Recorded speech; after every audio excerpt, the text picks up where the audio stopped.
മുണ്ടക്കൈ ചൂരൽമല പുനരധിവാസത്തിനായി കേന്ദ്രം അനുവദിച്ച തുക പാഴാകാതിരിക്കാൻ സംസ്ഥാന സർക്കാർ തിരക്കിട്ട നടപടികളിലേക്ക് കടക്കുന്നു. പദ്ധതി നടത്തിപ്പ് വേഗത്തിലാക്കാനായി ഉടൻ വകുപ്പ് സെക്രട്ടറിമാരുടെ യോഗം ചേരും.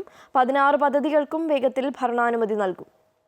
ഈ സാമ്പത്തിക വർഷം അവസാനിക്കാൻ 1.5 മാസം ബാക്കി നിൽക്കെ മുണ്ടക്കൈ ചൂരൽമല പുനരധിവാസത്തിന് കേന്ദ്ര സർക്കാർ വായ്പയായി അനുവദിച്ച തുക ചെലവഴിക്കുന്നത് ആലോചിക്കാൻ സംസ്ഥാന സർക്കാർ തിരക്കിട്ട നീക്കങ്ങൾ തുടങ്ങി. പുനരധിവാസത്തിനായി 529 കോടിയാണ് കേന്ദ്ര സർക്കാർ വായ്പയായി അനുവദിച്ചത്. എന്നാൽ മാർച്ച് 31-നകം പണം ചെലവഴിച്ച് കണക്കുകൾ സമർപ്പിക്കണമെന്ന നിർദ്ദേശം സർക്കാരിനെ വെട്ടിലാക്കിയിരിക്കുകയാണ്. ഇത് ചില പ്രായോഗിക ബുദ്ധിമുട്ടുകൾ സൃഷ്ടിക്കുന്നതായി ധനമന്ത്രി KN ബാലഗോപാൽ തുറന്നു സമ്മതിക്കുകയും ചെയ്തു. എങ്കിലും പ്രായോഗിക തടസ്സങ്ങൾ എങ്ങനെ മറികടക്കാമെന്നതിനെക്കുറിച്ച് സർക്കാർ തലത്തിൽ ആലോചനകൾ തുടങ്ങിക്കഴിഞ്ഞു. ഇതിന്റെ ഭാഗമായി വരും ദിവസങ്ങളിൽ ഉന്നതതല യോഗങ്ങൾ ചേരും.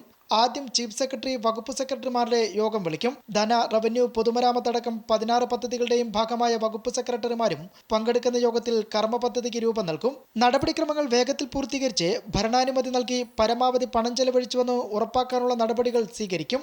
എങ്കിലും മാർച്ച് 31-നകം പൂർണ്ണമായും ഇത് സാധ്യമാകില്ല. അക്കാര്യം ആ ഘട്ടത്തിൽ കേന്ദ്ര സർക്കാരിനെ ബോധ്യപ്പെടുത്താൻ കഴിയുമെന്നാണ് സംസ്ഥാനം പ്രതീക്ഷിക്കുന്നത്. ഇതിലൂടെ ഇളവ് നേടിയെടുക്കാമെന്നും സംസ്ഥാനം കണക്കുകൂട്ടുന്നു.